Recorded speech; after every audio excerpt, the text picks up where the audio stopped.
continue. This meeting is being recorded. Come over here. Okay. Welcome, everybody, to our today's data mining class. Remember, so quick announcements. Remember that next class period, Wednesday, we'll have that definition quiz on the chapter 1 from the new textbook. Quick notes is that I'm splitting up this. I used to do chapter 1 and 2 together. I'm splitting it up into 2 different quizzes this time, and I forgot to include these 4 things. I accidentally left them on the chapter 2 portion. So these 4 things: the Houghton inequality, margin, radius, perceptron, convergence rate, all things that we've talked about last week, will not be on this Wednesday's quiz, but you will have to get those memorized for the next quiz. And then also on Wednesday, we'll start talking about your more interesting quizzes, the non-memorizing but actual solving problem quizzes. Again, notes handout up here is this notes3.pdf file up here. If you prefer to follow along electronically, that's where to go. One last thing for us to do administratively is talk about the midterm exams that we all had last week. So I have that in a new folder on the main repository up here under exams. If you click in there, it'll take you to a post-mortem of the exam. You can all take a look at that. And so the average grade, median grade here, a 27, so a B. And there's a lot of things here I want us to cover about review stuff of the exam. So again, real quick, like why high level? Why are we doing it as oral exam? So again, the purpose, one of the purposes, many purposes, but maybe most important from your perspective is mimicking the sort of technical interview that you will have if you try to get a job as, say, a machine learning engineer at Google or Facebook or one of these top tier companies. And one of the things that we can do in this oral exam that we can't do in these other exams is teach something that educators sometimes talk about, this hidden curriculum of things that aren't normally taught, but very important for you all to know. And the main purpose of this postmortem part of the exam that we're going to talk about right now is I want to highlight a lot of these things about things that are not normally taught, but things very important for you to know. So first of all, here, a lot of bad habits that people had in the exam. I want you to, if these are habits that you are in, try to remove these. So first are just pronunciation things.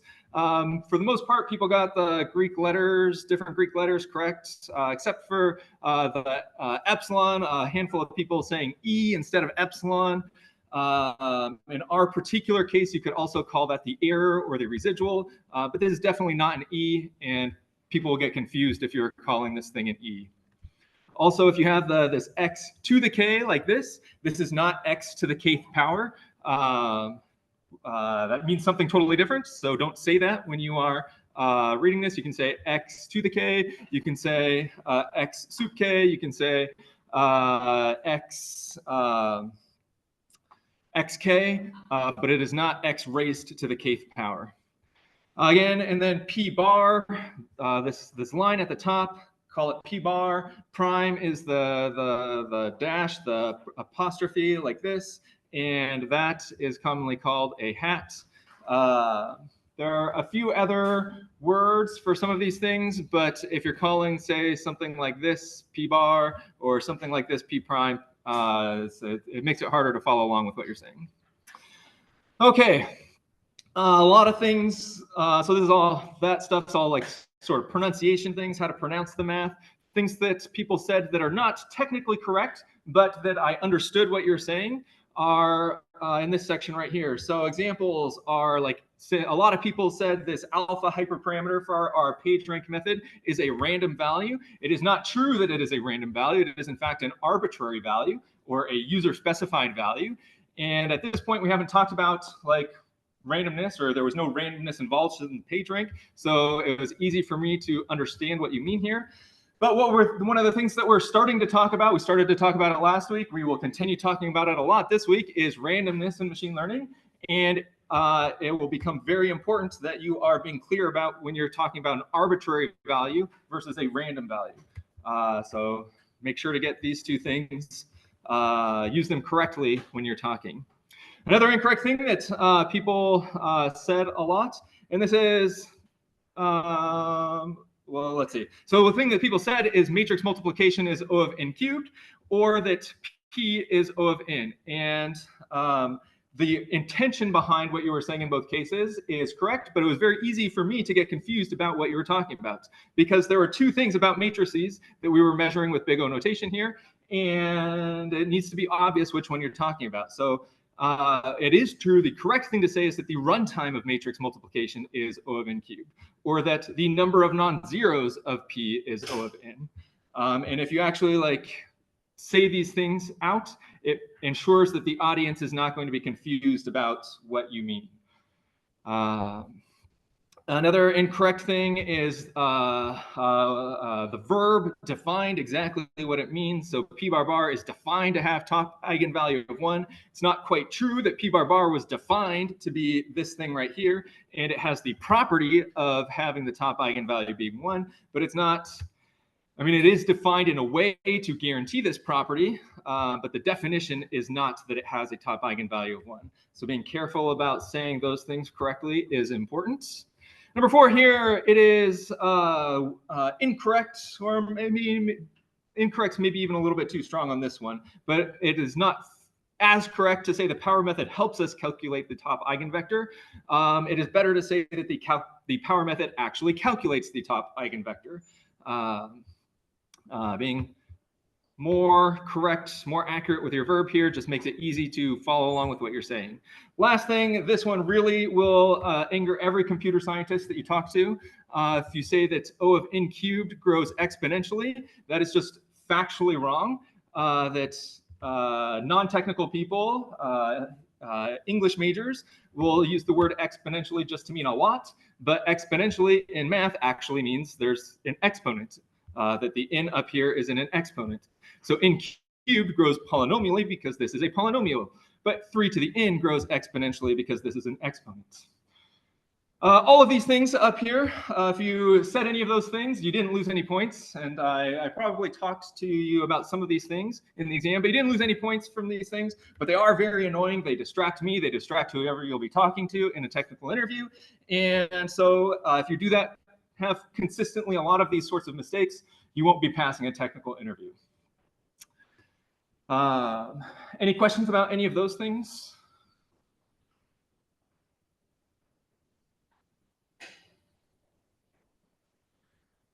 Okay. Most of those things are things that probably most of you are familiar with, agree with. It's just getting into the right habits of doing these things, saying the right thing, saying exactly what you mean, which is important here. In terms of actual grading, so again, the stuff up above did not result in any points being lost. But in terms of actual grading, the stuff, this section below talks about the things that, places where points were taken off. And again, your final exam will be cumulative. And so these are the sorts of things that you should be studying, making sure that you understand for the final exam to not miss points on the final exam. So again, it was out of 32 points. Half of those points were on your initial explanation of either the power method or the exponentially accelerated power method. And those initial explanations, like anytime you're asked to explain an algorithm, always start with the what or why about the algorithm, like what are you doing and why are you doing it, before just getting directly into the details about how you're doing it. Start big picture and then go into details. Doesn't need to be a huge explanation here, just like 20 seconds of saying the power method calculates the top eigenvector would have been sufficient. But people who jumped directly into an equation without saying something like that, it was difficult for me to determine if you knew what the power method was actually doing. So make sure you actually start with big picture, what, why, before how. Big way that people lost points, not knowing or being able to derive the runtimes. So again, looking for a final equations, something like this, of the overall runtime, not just the runtime per iteration. Another way that people made a lot of mistakes, so this was not the most common mistake, but it was a lot of points off if you missed this mistake. These mistakes right here, very common, although not a whole lot of points if you missed it. But for any time you have a runtime equation like this, you need to know like what are typical ranges of all the different variables in that equation, and why are those the typical ranges. So as an example, for the epsilon, the paper that we were using mentioned that 10 to the negative 3 to 10 to the negative, I guess they actually said 10 to the negative 8, so that's a minor typo right there, is the typical range, and Google uses 10 to the negative 6. Why is that the typical range? First of all, we don't care about exact values of the eigenvector, just the ranking of those values. And so if our accuracy, tolerance, residual, epsilon, all those terms, again, synonyms of each other, if that value is too low, then we're sort of wasting compute because it's not going to adjust the rankings. It's just going to adjust the actual values. Then the other answer here is that epsilon is smaller, means that the results the algorithm takes too long to converge. Again, epsilon up here in the numerator of the algorithm, and making it smaller will make it longer to converge that way. Another common one that people miss points on is the number of non-zeros of p being linear. Some things that people forgot to say, a lot of people said this, but they didn't say why that's true, or didn't understand, weren't able to communicate why that's true. And the first thing is that this is true only in the web domain. A lot of people said that this is true of every sparse matrix, but that is not the case. This is true only in the web domain, where this P is the matrix of our connections on the internet. And so you had to be clear about that if you said something like this. And why is it O of n and not like squared or in log n or something like that? And again, it's because each web page only has a small number of links. This is the sort of key assumption here, that the number of links on an individual page stays constant no matter how many pages there are. And this ends up being very important for this assumption ends up being very important for the accuracy or for the runtime to be fast. Another quick recall here, there's a lot of these like details that I've mentioned so far that I might have covered in class, I might not have. But again, like the class here is not intended, this class is not intended to be an alternative to the reading. It's intended to be like preparation for the reading, or preparation for helping you understand the reading. That ultimately, the readings for each of our sections, you're responsible for everything in those readings, and focusing in on interesting things like this gives you something interesting to talk about during these sorts of exams. A lot of people miss not being able to discuss how changing the values in these hyperparameters right here affected the runtime, in particular the alpha value right here. About half of the people who I asked this to got the direction wrong about alpha. So make sure that that's something that you understand for the final exam. Also, the explanation about why the power method or EAPM converges to the top eigenvector. This is one of those things where there's a lot of possible explanations that could have gotten you full credit, but you had to have some sort of explanation for this. That was correct. I was in particular for full credit looking for some mention of the eigenvalues and eigenvectors of the p-bar-bar matrix. But again, yeah, lots and lots of different ways to talk about those things. Last thing here, not explaining about the runtimes of matrix multiplication versus sparse or dense, or especially I asked a lot of follow-up questions to different people about this, and getting points off from confusing different runtime formulas there.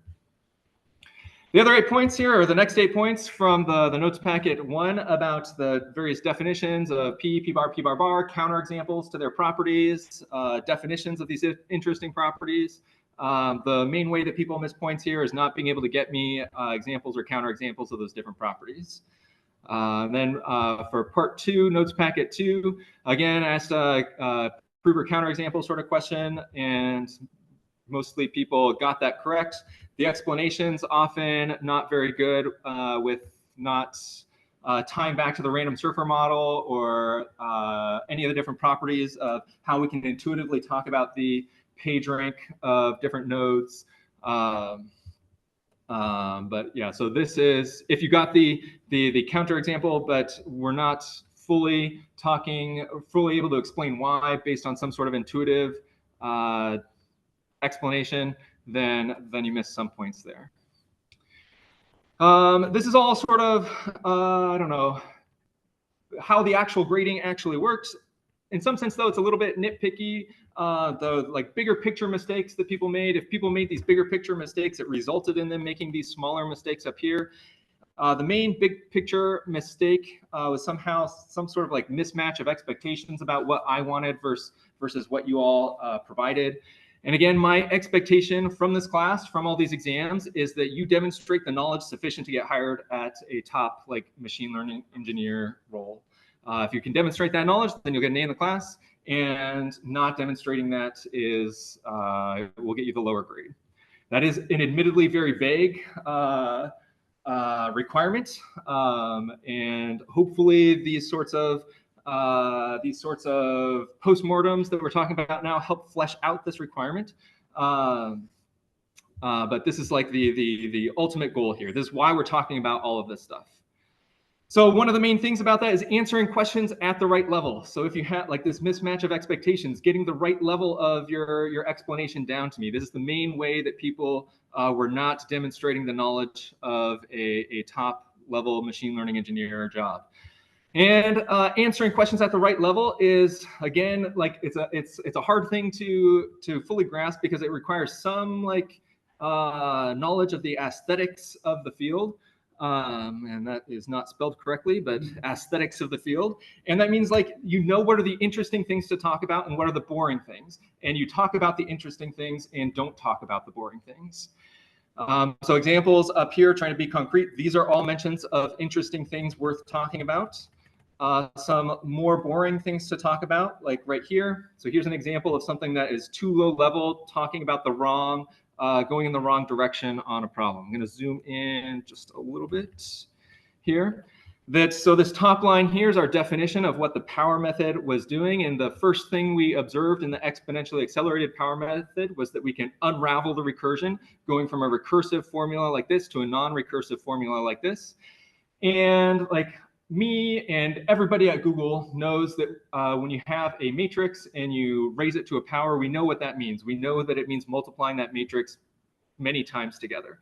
And so it's not wrong to explain to me like what p to the k right here means. It's not wrong to write out that this is the product from I equals 1 to k of p bar bar, or it's not wrong to write that that's equal to p bar bar multiplied together many, many times. Those are not wrong things to say, but they are also not demonstrating like the important knowledge. A lot of people did this, a lot of people wrote this out, and nobody lost points for writing this out. But it meant that, again, we have limited time, you have limited opportunity to demonstrate the knowledge about these like more interesting topics. And so you want to zoom in on the things that are important and zoom out on the things that are less important. Again, for like, so the runtime of an equation, you don't need to show me all the detailed arithmetic necessarily. It's not wrong to show me the detailed arithmetic, assuming that arithmetic is correct. And I'm just noting it's another typo here. But it's not needed. It's not like the interesting part. Going through the arithmetic of why all of this stuff sums up to a linear time runtime, you can basically just say that or walk through. So we have a dot product right here that's linear. We have a scalar multiplication that's linear. We have a bunch of scalars over here. This whole left side is going to be scalar. A scalar times a vector is linear. So that's a 10-second explanation that's sufficient to demonstrate or explain why this is a linear runtime. And you don't need to spend 5 minutes breaking this down into piece by piece to get this as a linear runtime. Similarly, over here, saying that this is observing that this is a matrix vector product, where the matrix on the right-hand side is sparse, gives you this runtime of n and ZFP, is a sufficient thing to do. So this right here is like the aesthetically what the right explanation of something like this is. And again, in class, I at various times provide a lot more detail than these explanations right here. And the reason for me providing that more detail is so that you all maybe have never seen matrix exponential notation before. And so I explain in different ways what that means. But that doesn't mean that when you're explaining it to me, you have to provide all those different versions of the explanation.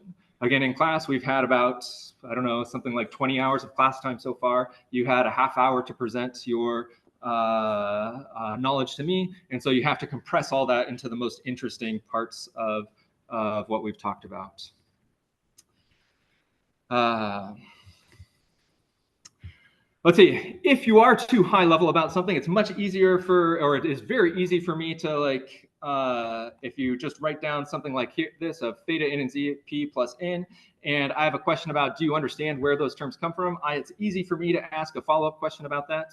But if you go too detailed, too quick, then it becomes hard for me or an interviewer to ask appropriate follow-up questions. So again, it's the idea of starting at the high level and working down to the details as needed is the appropriate approach to these things. Another phrase that I've used a lot is these like oral exams or interviews or somehow choose your own adventure. So you are like responsible for demonstrating the knowledge. You get to decide what to talk about it. If you know something, you should say it. You shouldn't like wait for somebody to ask about some specific detail. If you're talking about the alpha value or the epsilon value, it's great to just mention that, oh, and the range is 10 to the negative 3 to 10 to the negative 8. Google uses 10 to the negative 6. And with a 10-second explanation like that, you've demonstrated good knowledge without wasting time in your interview. Another common thing about people not using the whiteboard effectively, and again, this is something that takes a lot of practice, but if you don't, the main way that people didn't use the whiteboard effectively is you didn't write anything on the whiteboard, you just started talking, and then I don't know, like, if you're talking out an equation, I don't actually, it's hard for me to follow whether that equation is correct, so write it on the whiteboard.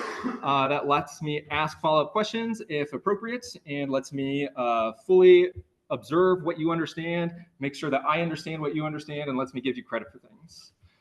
And again, this takes a lot of practice to do it. So please practice using the whiteboard effectively for our future exams. Last note here, so the recall, your final grade will replace the midterm grade if it's better. So vast majority of you, this is the first technical sort of in-person oral explanation that you've had to do on things in your life. And I've intentionally designed the grading in this class to not be punishing for you if you have a bad day or if you just hadn't fully internalized the right way to approach these questions yet. And every semester I have students who come into the final exam with a grade that is much lower than they would like, and up to failing the class and end the semester with an A in the course because they do so well in the final exam. They really demonstrate all of the knowledge. Okay, and then new thing here, extra credit. So the policy will be that you may earn up to 1 point of extra credit for each letter grade below A that you got. So here's the concrete formulas. B can get a +1, C +2, D +3, F +4. And you'll get this 1 point of extra credit for each hour you spend whiteboarding problems with another student in this class. So again, like the main way that I observed students missing most of their points was you really understood the material, you just weren't able to effectively communicate that to me. And so this is encouraging you to practice that skill. You'll have to do it in pairs, one-on-one with another student. You'll alternate who's writing on the whiteboard and who's listening, asking questions. And if you do this for 1 hour, both students will get that 1 point of extra credit. And then each one of those points must be with a different student. So you'll have to work with a handful of other students, seeing different styles of people answering these questions. And I think you will find that this sort of practice very helpful for you to be able to explain things. Question, yes? Does that mean that when you move up a letter grade, then like the board each hour is doing, like, if you initially start off at like FD and then you like earn enough points? Yes, a lot of these, it's 3 points per letter grade. So a lot of, it's very possible for students to move up their letters. This is based on your original score. I'm saying when you move up to the next bracket, then can you keep working until you get to A, or is there a limit? Is there a cap on it? This is the total number of points you can get. It's not a recursively apply it sort of thing. Yeah. And then to claim the extra credit, just email me with your short explanation of who you did it with and what you covered, and I will put that into Sakai for you. Probably a lot of people, or if you have any questions specifically about your grading things still, then we can talk about that after class or at some other time. But this was, again, the rubric, the expectations that I had, the detailed sort of ways that people kind of went off the rails. And so for the final exam, make sure that you review this set of notes here to not make these mistakes on the final exam. The next midterm exam will not be cumulative, so the big picture ideas of all these things important, but concrete details of need to know this formula less important. Okay. Today in class, we're going to be going over that third notes packet. So again, on our topic 2 folder, this notes 3.pdf. This is what we will be going over. Printouts up front if you would like physical paper. As you're getting all that out, I'll just do a high-level review of what we've done so far. So there's no need for you to flip back to these other packets. But in this first chapter 1 packet right here, we saw a lot of terms about the computational aspects of machine learning and the important problems in this packet, the things that you need to know for the exam, the things that will be on the exam are this at the end in this problem 5 section, where they're talking about different transformations that you can do to the data set and how is that going to affect the runtime of the perceptron learning algorithm. So you'll have to, I did one of these problems in class, you'll have to work through those other ones on your own for practice. And again, the reason why this is the style of problem that's important is because this is the style of problem that you'll have to solve both on the exam, but even more importantly, out in real life when you are, say, working on a capstone project. What are the kind of things that you need to think about on the capstone project? You're not going to be implementing the perceptron learning algorithm from scratch. You are going to be doing your own somehow processing of the data to get it to feed into these algorithms in the right way. So in this first note packet, again, all computational. The second note packet here, still from chapter 1, starting to get into statistics with combining that with the computational aspects. And again, we went through the first part of this notes packet in class. There's problems at the end that are more like the high level things you're going to see in the potential midterm situation. Today, our this notes packet sits between chapters 1 and chapters 2 in the textbook. Again, I've tried to design these notes packets so they very clearly tell you like this problem is related to pages whatever in the textbook or section whatever in the textbook. This is the only exception here, this notes packet. There's a big jump in difficulty between chapters 1 and chapters 2.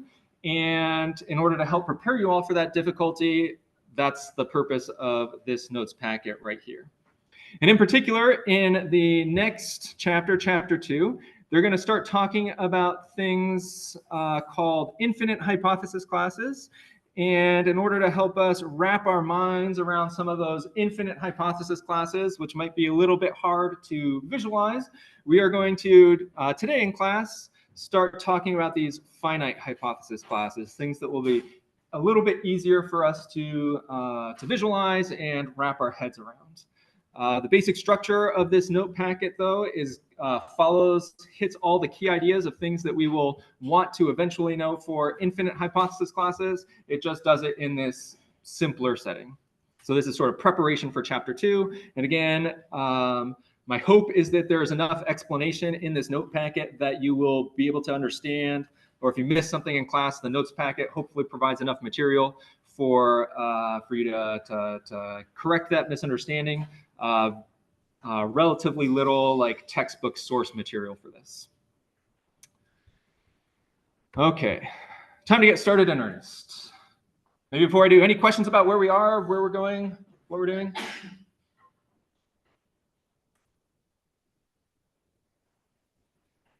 Okay. One last, I guess, meta preparation thing for us. Why is this note packet important? Maybe concretely towards your grade is on next class period, we will talk about your next programming assignment. Last night, your PageRank programming assignment was due. Wednesday, we'll introduce your next programming assignment, and it will be very concretely related to some of these finite hypothesis classes and exploring some of their properties. So if the material here is not intrinsically motivating enough for you, then you will have that's your motivation. You'll have to understand this to complete the programming assignments. Okay, problem 1 right here. What is it asking? So it says, for each hypothesis class below, recall that in the textbook, these H's, anytime we have a squiggly H looking thing, that is one of our hypothesis classes. Hypothesis class. And anytime you see the word class, you should think that that's like a synonym for a set. And anytime you see the word hypothesis, that's like a synonym for a function. So this is like a set of functions. And again, the purpose of machine learning is to help us learn a function, decide what function we're going to use based on data, rather than having a human manually program that function for us. And this problem one, what it's saying is it's asking us to draw a picture of what a typical hypothesis looks like in this hypothesis class, and then write the number of elements M in the hypothesis class. This new variable right here is something that we haven't seen in the previous notes. This M is going to be the size of the hypothesis, or number of elements in the hypothesis. So size. And in particular, it's not the size of the data set, it's the size of the hypothesis class.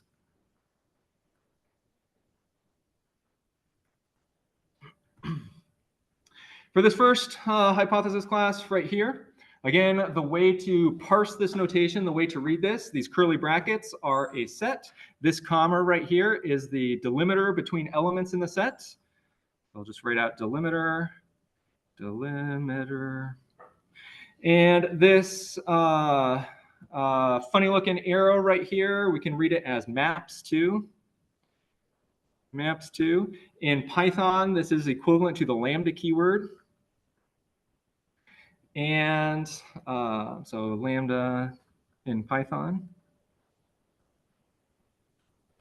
And so this set right here has two functions inside of it. Both of those functions take our x as input, our input data as input.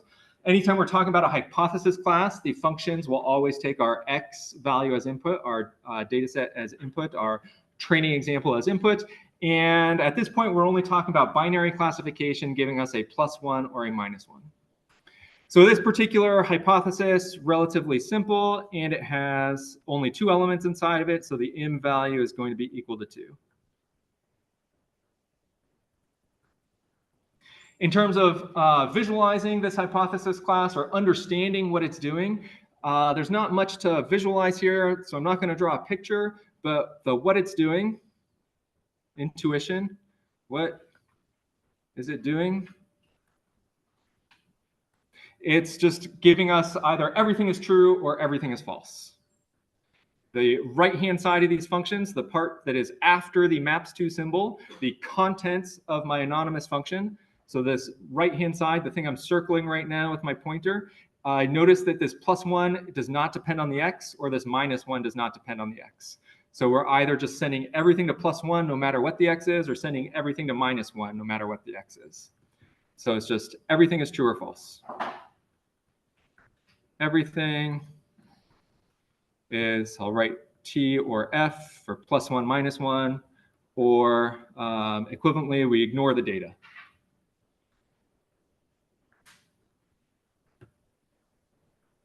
That we're just ignoring the data and we decide everything is either true or everything is either false without actually looking at the data.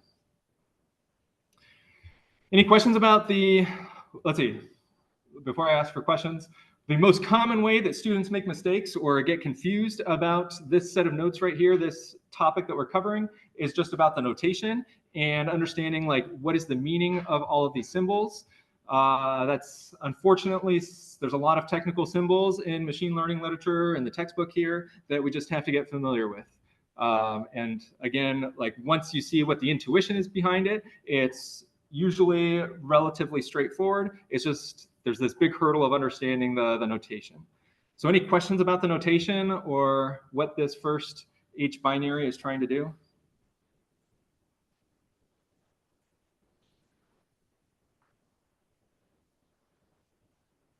Is this like everybody's totally good? This is obvious what's going on? Or I see a handful of head nods, handful of blank stares. Yeah, so if this is, if you are feeling like the notation is being overwhelming, there's going to be again, reading the textbook, something that you have to do for this course, or just a lot of practice problems like we'll see later on in this packet will help you get familiar with why the notation is what it is. The important thing, the thing to make sure that you're able to do on this style of problem right here is identifying what is the size of this hypothesis class. That is the most important thing to be able to do. How many elements, how many functions are contained inside of this set? Okay, this second hypothesis class, h_axis right here. And let's see, is the font size here big enough? Everyone's good? Okay. Let's see, so number 2, this one actually has one that we can draw, an example that we can draw. So we will draw out this one. And for any time we're drawing things, the dimension equals 2 is the simplest dimension to work with. So that's what we will use right here. And I will draw an axis like this, where the horizontal axis will be my x1 position, and my vertical axis will be x sub 2. Recall notation-wise in the textbook, one of the things they do, which is a little bit confusing, is that if a letter is bolded, it is a vector. So over here on the left-hand side, this x is bolded, so it is a vector. Inside of the function over here, the contents of this function are this. This is the body of the function right here. The body of this function contains a reference to this x vector right here, but it is not in bold. And for the textbook, this is still the same x over here. The subscript I over here indicates that this is the ith position of this x vector. And so there are two, in this case, two subscripts that are possible because we're in dimension 2. On the left hand, like the horizontal axis and the vertical axis like this. In red, I'm going to draw some example data points. I'll just draw them as dots like this. These are the x values. What I'm visualizing here, all of these dots are the x values. X values. Well, let me write that a little bit neater. X values. And they're not, haven't labeled the y values in any way. Not using the labels. Not drawn the labels or the y's or the targets. All those things synonyms in the textbook. Not drawn the labels y. And what we're interested in for this particular drawing here is, what does a function like this look like? So the sine of x sub I. So again, the sine function, what it looks like, is one of the things that you'll be required to memorize for this class. The sine of any input is going to be equal to +1 if a is greater than 0, and -1 if a is less than 0. The textbook writes it out like this. It doesn't matter, so they ignore the 0 case. You can make either one of these two things equal to 0 though, and all the meanings will be the same about everything. Thank you, wrong direction there of that a less than or equal to 0. And so what does a member of this set right here look like? I'll draw that in black, or I'll draw one example in black here. Well, I can be contained in this square bracket D. Square bracket D, what that means in the textbook's notation is that's the set 1, 2, 3, up to D. So this is the set of all the natural numbers that are less than or equal to D. It's a common shorthand in machine learning, and again, the textbook will use that when they're describing these hypothesis classes. So in this case, the square bracket 2 in particular, square bracket 2 means that's the set of either 1 or 2. And so these are the two valid axes that we have, and we're either applying the sign to the x-coordinate or to the y-coordinate. If we apply it to the x-coordinate, we'll get a classifier. Again, we draw the classifiers, represent the classifier by its decision boundary. The decision boundary here will be lying right on the x1 axis like this.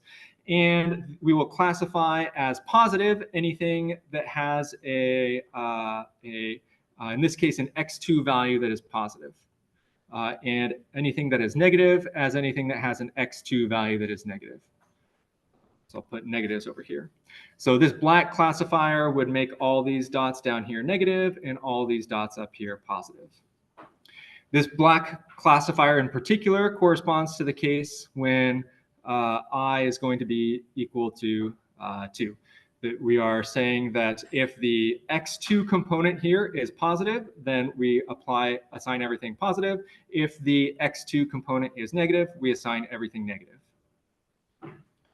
There is a similar element in this hypothesis class for the x2 that goes up and down. The decision boundary goes up and down along the x2 axis. Draw that in sort of magenta right here. That's sitting right on the axis right here. And again, positives labeled over here, negatives over here. And this would be the case of I equals to 1. One last notation thing before I stop for questions is that this colon over here, the way to read this colon is, again, in the kind of like the list comprehension syntax from Python. This is like a for loop right over here. This colon is like a for loop, and we're looping over all of the options over here. And so in this case, the size of the thing that we're iterating over here that we are, that's to the right of our for loop, that's to the right of our colon. The size of this thing over here is 2. And we have one function on the left-hand side over here for every one of these elements on the right-hand side. And so the m value for this will also be equal to 2.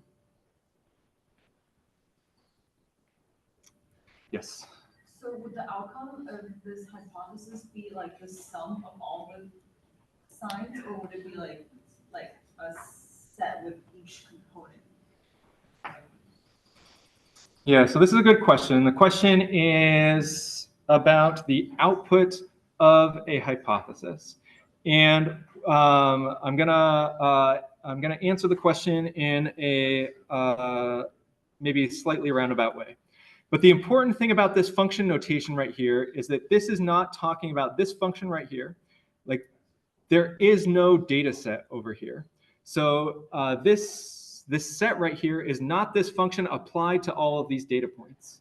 It is not this function applied to all of these data points. It is the function. And we take an individual, what our learning algorithm does. So we talked about the perceptron learning algorithm before. The perceptron learning algorithm finds us a particular function. It doesn't apply that function to a bunch of data points. It just finds us this function. So this thing right here is a function. It is not the function applied to the data points. It is the function itself. I don't know if that, yeah, okay. So there's 2 functions. So there are 2 functions here. Right. Yes, and the size of this thing is totally independent of the number of data points that you're talking about. Yeah. In the perceptron hypothesis class, there's no on the less than or equal to. Is it a less than or equal to, or is it just a less than? You're talking about the sign function over here with this right here. Yeah, so the question is, when we talked about the perceptron hypothesis class and I wrote out the definition of the sign function, I did not include this less than or equal to right here. And that's because the textbook does not include the less than or equal to right here. The textbook says that a greater than 0 or a less than 0. And if a equals 0, we don't, it's sort of undefined at that case. We also talked about in the textbook, they have a footnote explaining why it actually doesn't matter whether you include less than or equal to here, equal up here, or take it away altogether. So for your purposes, when you're working problems with things, trying to understand what the sign does, you can you can write it the way the textbook does, like this. You can write it with a less than or equals to. You can write it with a greater than or equals to. It's not going to affect things. The question is, on the quiz, will it matter? And the answer is no. In general, on the quiz, the things that are going to be important to me are the things that are, the things that are important to the textbook, and the textbook says that it doesn't matter, and so it doesn't matter. It's one way of thinking about it. The other way of thinking about it is that all the results that we're going to talk about they're not going to depend on this at all, and so it doesn't really matter what you select here. So it's frustrating that the textbook is like intentionally ambiguous about this, but it's trying to do that to help build your familiarity with weird syntax and ambiguity in places. So it is an ambiguous thing, a gripe that I have with the textbook, but something that we have to live with. Good question, Ava. Just clarifying, the n equals 2, the 2 correspond to the plus and negative here as well. So question here for the m equals 2, why am I saying that the answer here is 2? And the answer is because, I've covered it up now, but because there's this colon right here. Anytime you see one of these, this is called set builder notation, when you have a colon inside of it. Again, set builder notation is equivalent to list comprehensions in Python. The thing on the right-hand side over here is like a for loop that your index I is looping over every element in this D over here, and we're getting one function for everything that happens on the right-hand side. And because D has 2 elements inside of it, when D equals 2, then this is going to be have 2 elements inside of it for D equals 2. Maybe actually a little bit more generally, what I should have wrote the first time is more generally, M would be equal to whatever D is. The size of this hypothesis class is equal to whatever D is, whatever the dimension of your data is. And I originally said 2 because we were in the dimension 2, for example. The M equals D, more general. So this is probably what I should have written the first time. Both of these happen to be the same, but this is the more correct thing, M equals D. Did that answer your question? I thought I saw some more hands up, but it looks like everybody's good now. Again, yeah, lots of weird notation going on here. These finite hypothesis classes right here, my hope is that, and my experience is that these are easier for students to understand than the infinite hypothesis classes. Get this notation down for these finite hypothesis classes, and then the actual stuff in chapter 2 will be much easier. Chapter 2 assumes that you're fully comfortable with all of the weird possible notation that can go on here. Okay, this h-axis 2, how is that different? All of these hypothesis classes are somehow building in complexity off of the previous ones. And this hypothesis class here introduces this sigma variable contained in +1 or -1. Very common in the textbook and in other literature to use the sigma variable, that is sigma, to represent binary choices, +1 or -1 like this.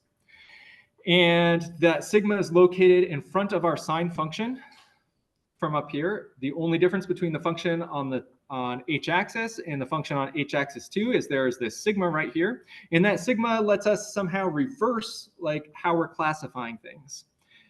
What that looks like, drawing my axes again over here, x1 and x2. Now we have 2 different possible hypothesis classes that have their decision boundary along this x1 axis like this. 2 different possibilities. One where there's a positive and negative over here. This in black corresponds to sigma equals +1, where we are not changing the value of the sign. In gray, I will write negative over here and positive over here. The actual boundary is sort of the same thing right here, though. And in gray right here, this is with sigma equals to -1. That now on the h-axis up here, we're forced to have positive things be positive and negative things be negative.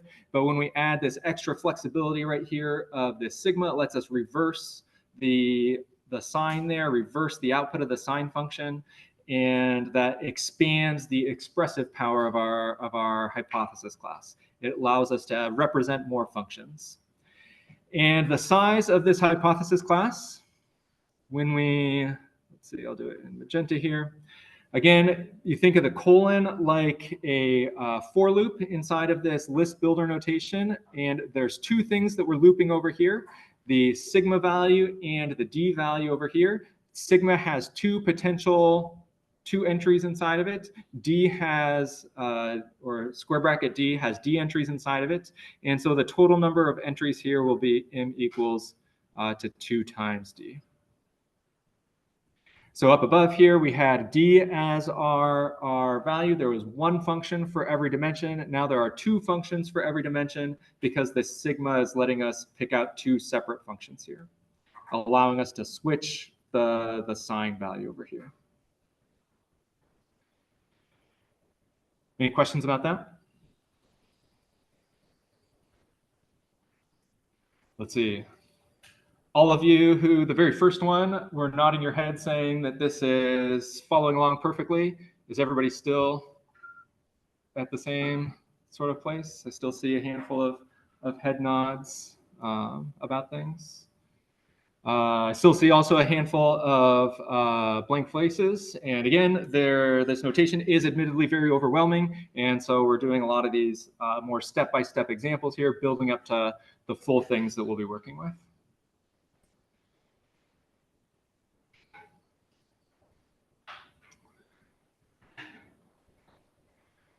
Okay.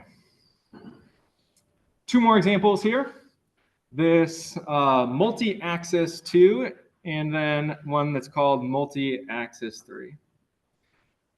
Maybe I'll do a side here for a second saying that these things right here, do it in a easier to read color. These are not standard names. Not standard names. So things like the perceptron are things that everybody's going to recognize. Things like multi-axis 2, these are not standard names, things that I've just named this class right here because it needed to have a name. So here now we're getting more complicated, each time more and more complicated. And the intuition behind these multi-axis versions are that now there's a summation over here. We'll be considering multiple axes at once. This sigma j times the sine of x sub j is looping this j value right here, looping over all of these dimensions. And importantly, this I value right here, this is not a typo. This is not supposed to be j. Not supposed to be j. That the I value right here ranges over all of our dimensions. And so for each dimension, sigma itself is like a vector in dimension D, and each one of those components can be either +1 or -1. This is one common notation of writing that. Another common notation of writing that is sigma is contained in +1, -1 raised to the D power, that we repeat this set sort of D times each choice, each time choosing between +1 or -1. The total number of elements over here, because we're now doing this sort of like exponential thing, this set exponential, reminding us of exponentials, the total number of elements over here, the total number of elements in the set of vectors where each position is +1 or -1 is going to be m equals 2 to the d now. So not 2 times d, but 2 raised to the d power. Notice that this time while I was talking about the size, I started talking about the size of this set before I started talking about what the elements of this set look like. You can, for any one of these set builder notations, you can determine the size of the set just by looking at the contents of the right-hand side of this colon over here without looking at the sort of body of this set builder notation. That's sort of in the same way that in a for loop, you can determine how many times we're going over the for loop without actually reading the contents of a for loop. But what are the contents of these functions right here? Now we're considering both of these xj's right here, both of these dimensions at once. And so this is like getting us quadrants. So if sigma j is positive for both the first and the second dimension, we would get something that's sort of like a quadrant-y shape like this, where we put positives in this quadrant and negatives in the other quadrants. So as the one of the intuitions that you should be building at this point is that as these hypothesis classes get scarier looking, get more complicated, there's more symbols inside of them. That also makes them be more powerful in terms of the things that they can express. And correspondingly, there's going to be more elements in those hypothesis classes themselves. The last one of these is very similar to this multi-axis 2. The only difference here, the only difference is the addition of this 0. The only difference is the addition of this 0 in this sigma set over here. So now this is not like 2 to the d, this is like 3 to the d. M equals 3 to the d. And what that 0 allows us to do is if we have a 0 over here, sigma sub j, it allows us to ignore that access. So the 0 in sigma sub j allows us to ignore the jth axis. And the picture, one of the pictures, many possible pictures here, but one of the pictures is that you don't now need to be in a quadrant. This is once again, this is a valid decision boundary for multi-axis 3, but not for multi-axis 2. Valid for multi-axis 3, not for multi-axis 2. One way of thinking about this multi-axis 3 is that, so H multi-axis 3 is, I'm going to just put like in parentheses here because it needs a little bit of formalization to make this a fully formal statement, but this captures a lot of intuition here. It's like H multi-axis 2 unioned with the H axis 2. The axis 2 allowing us to select just individual linear decision boundaries, hyperplanes. H axis 2 allowing us to accept these hyperplanes, and the multi-axis allowing us to select quadrants. So it's somehow kind of like a combination between those two things. Let's see. Yes, question. Okay. You're talking about the red right here. So 0 in sigma j allows us to ignore the jth axis. I guess implicitly this is I was thinking about this sigma j right here, that if sigma j is set equal to 0, then we ignore the sign over here. We'll have 0 times some sign, and so that dimension will not affect things. Yeah, it's I don't know, subtle thing about why I wrote J here instead of I. If it makes more sense to you to have I here, then that's fine. That's not an important distinction. That is a good question, though.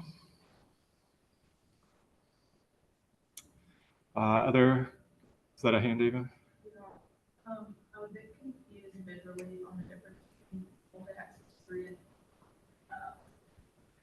axis 2. So the question is here, difference between multi-axis 3 and axis 2. The answer is that multi-axis 3 also includes, so here I only drew one representation. It also includes like quadrants. So something like that would also be included where you have plus negative and plus negative. So it's not just hyperplanes along the axis. Let's see. Let's take a step back for a second and think about like what is the main purpose of why we have these examples. I've drawn these pictures. We've talked about the syntax inside these examples as a way to get you starting to get familiar with some of this syntax. But for the rest of this note packet, we're not going to care about the pictures or the meaning or like the semantics of each of these hypothesis classes. The thing that we are going to care about for this notes, this is the thing that's most important, the size of the hypothesis class. And in general, when we're trying to understand new hypothesis classes, one of the things that we will see is that the first thing to try to understand about it is the size of that hypothesis class, because that's going to tell us a lot of important statistical properties about our machine learning algorithm. So to go into the next problems here, to do the rest of this note packet, the thing that you just need to know is the thing that you absolutely have to know is the size of each of these sets. But if the details inside are still muddy, that's okay at this point. Okay. Yeah, and again, the problem, your coding homework will hopefully help also make the details of the things inside the brackets a little bit more clear. I want to keep going. Sorry, I see there's a couple hands. I think the next problems here will start helping to clarify why we're talking about these things. And so if you do have questions, again, I'll stick around after class to clarify those. Problem 2 here, though, is it's going to be a very important thing for us to understand. So what it's saying is that there's one simple idea for how to select a hypothesis in the hypothesis class, and that's to select the best hypothesis on the training data. So that is this formula right here. Again, the E sub n, that is our training data. This H right here, that is the hypothesis in the hypothesis class, so H contained in H. And the G, the textbook uses G for the output of any learning algorithm. And so the one simple algorithm is this try everything algorithm, or T. And the idea is that we're just going to try literally every one of those hypotheses. So the pseudocode is like this, that you start off with G is nothing, the score of G is negative infinity, and then you have a for loop over every hypothesis in your hypothesis class, somehow like computing what is the minimum of that hypothesis class. Or of the, tracking G and G score, computing the minimum. So each time computing the training examples right here, the training error, and if our new score is better than G, then G equals H, otherwise G score equals H score.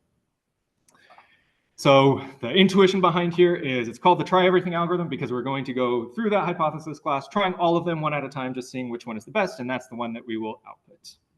What is the runtime of this T algorithm? The for loop right here happens in time, I'll write it as exactly equal to M right here, that we are looping over our entire hypothesis class.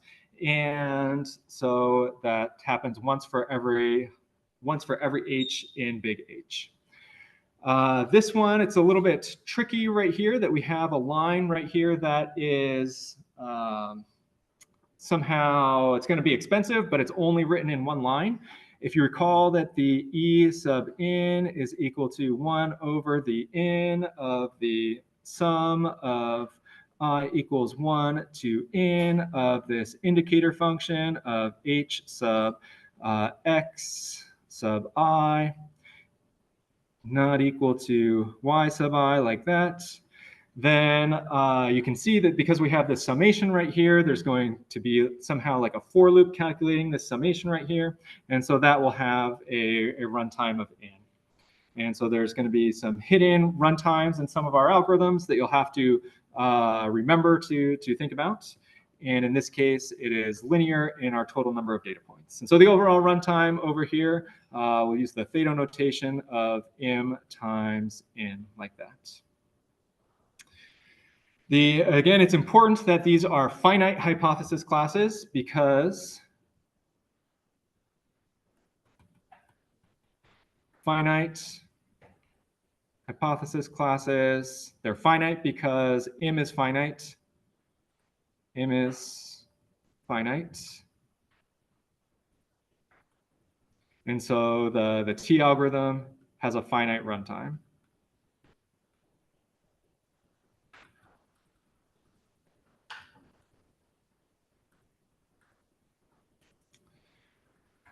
Any questions on the intuition behind this T algorithm or why the runtime is linear in M and linear in M? Okay. The perceptron algorithm, when we had that iteration of just moving a closer to find like YT. So I'm going to pause you there. Happy to answer that question later, but the next question right here, problem 3, is about the perceptron, and so I think this will likely clarify your question. So let's jump down here to problem 3. Why does it not make sense to use the T algorithm on the perceptron hypothesis class? So again, the perceptron hypothesis class was an infinite hypothesis class. I was planning on making you all do this, but I'll go ahead and do it since we're talking about it. Perceptron is infinite. So the T will never terminate. T will not terminate. It'll run forever. And that is why we need some alternative algorithm. And the algorithm that we had in the last chapter is PLA. The perceptron learning algorithm is an alternative that will terminate.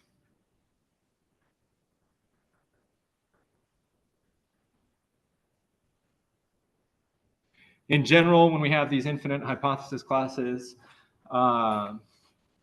they will need some sort of special algorithm that is somehow customized to a particular problem or something that will allow it to deal with these the fact that it's infinite. If your question was different than that, then I'll take it after class. Let's see. One last thing I want us to talk about today is this problem 4 right here. And problem 4 is going to give us some intuition to talk about this theorem 1 next time. So we'll skip over theorem 1 for time next. We'll talk about that next time and go down here to problem 4. And there again, last week we started talking about these 3 key terms: the in-sample error, the out-of-sample error, and the generalization error. And we want to somehow start thinking about how those 3 terms relate to each other. That's the main purpose of chapter 2 and what we're building up to. The idea is that, so on the y-axis over here, this is going to be somehow our error that we're keeping track of. And the x-axis here is going to be model complexity. And we're going to see a lot of different ways to talk about model complexity in the next chapter. But at this point, the only way that we have of talking about model complexity is the size of the hypothesis class M right here. And so the left-hand side over here is going to be like low. M is low, say do approximately equal to 0, very small values of M. And then on the right-hand side of here, M is high. And I'll write it as M like is going to infinity over here. It's getting really, really big on the right-hand side. And the classic sort of graph that we're going to see over and over again is that your error or your training error, our E sub n, our in-sample error, that is going to go down as our model complexity increases. So as the hypothesis class gets bigger somehow, as in this case, our measure of model complexity is M, the total number of functions that we're considering. As we start considering more functions, the in-sample error here starts going down. But the thing that we don't actually care about the in-sample error. The thing that we care about is the out-of-sample error. The out-of-sample error, this is what we care about. But this is something that we can't know. This is, again, what we care about, but don't know. And we can't compute this directly. Instead, we're going to talk about this generalization error, which is going to give us a relation between the in-sample error and the out-of-sample error. And the generalization error is this difference, E in minus E out. What we're going to see is the generalization error. When we have a small model, our complexity is low somehow. The generalization error will be low. And then when we get a high complexity, the generalization error is going to be high. So this here, again, this line is the generalization error that I'm drawing. And by combining these two things together, we will get a relationship for E sub out. Combine those two things together, we get some sort of relationship for E sub out. And our goal is going to be to find like this spot in the middle where we have the lowest E sub out. That's going to be our goal. Our goal, minimizing the out of sample error, E sub out, and we'll have to be thinking very in a lot of detail about our in-sample error and our generalization error. We'll see a lot of different results about how for different algorithms those behave in different situations. And even though we can't directly measure E sub out, or out of sample error in any context, this is what we care about, and we'll have these two tools where we'll understand the in-sample error and this generalization error in order to help us understand this E sub out. Any questions about that at a high level? I realize I did that a little bit fast, but any questions about big picture purpose, where we're going, what this picture is saying? And this is like without knowing what the hypothesis class is, so we should just base. So this is, we're going to see that this is a general picture that's going to arise in many, many situations. At this point, I'm just talking about it informally. Next time, we'll talk about this theorem right here, which somehow like encapsulates this picture for us.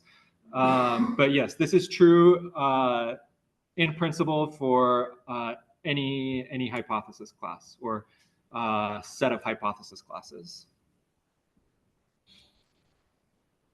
Yes. What's the difference between ENL, EML, and parameterization? It's a good question about E out here, the out of sample error, and the generalization error over here.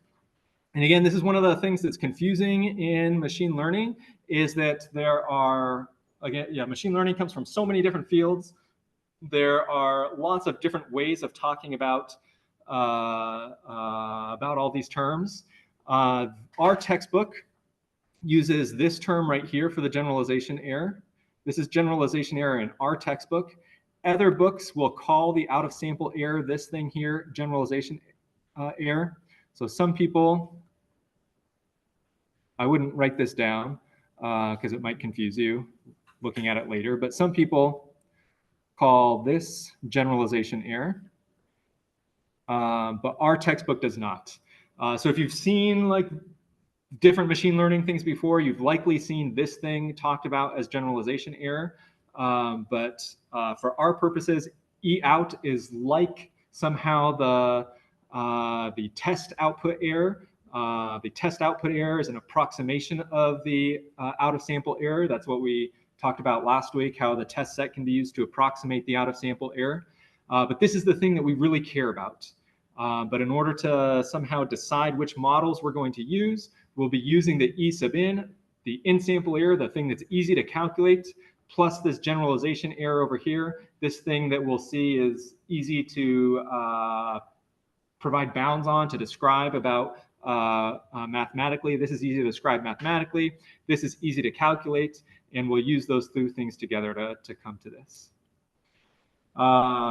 This is we're out of time, so this is a good stopping point for us today. If anybody has more questions about anything, I'll stick around to get those answered. Again, office hours Tuesday and Friday, so if you still have more questions tomorrow, happy to see you between 9 and 11 tomorrow. But yes, that is it for today.